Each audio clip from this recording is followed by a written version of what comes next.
ولیمہ کیسا کرنا چاہیے؟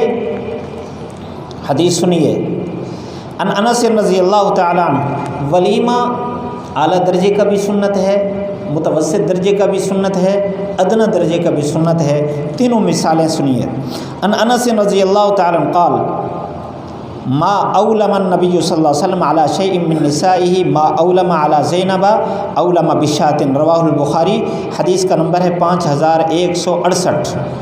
حضرت انس رضی اللہ تعالیٰ عنہ فرماتے ہیں حضور صلی اللہ علیہ وسلم نے اتنا بڑا ولیمہ کسی بیوی کا نہیں کیا جتنا بڑا ولیمہ حضرت زینب رضی اللہ تعالیٰ عنہ کے نکاح پر کیا، کہ آپ نے بکری کا ولیمہ کیا، یعنی بکری ذبح کر کے۔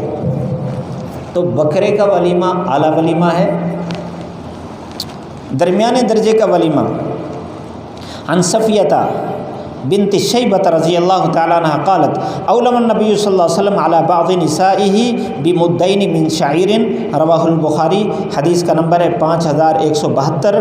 حضرت صفیہ بنت شیبہ رضی اللہ عنہ فرماتی ہیں آپ صلی اللہ علیہ وسلم کی زوجہ مطہرہ ہماری اماں ہیں، فرماتی ہیں آپ صلی اللہ علیہ وسلم نے بعض بیویوں پر ولیمہ فرمایا جو کہ 2 مدوں کے مد ہوتے تھے، یعنی یوں سمجھیں 10 کلو جو، اس کے ساتھ ولیمہ فرمایا، یعنی 10 کلو جو کی روٹی پکا کر آپ نے کھلائی، یہ درمیانہ ولیمہ ہے۔ اور ادنا درجے کا ولیمہ، ان انس بن مالک رضی اللہ تعالیٰ قال شہدت للنبی صلی اللہ علیہ وسلم ولیمۃ ما فیہا لحم ولا خبز، رواہ ابن ماجہ، 1910 روایت کا نمبر ہے۔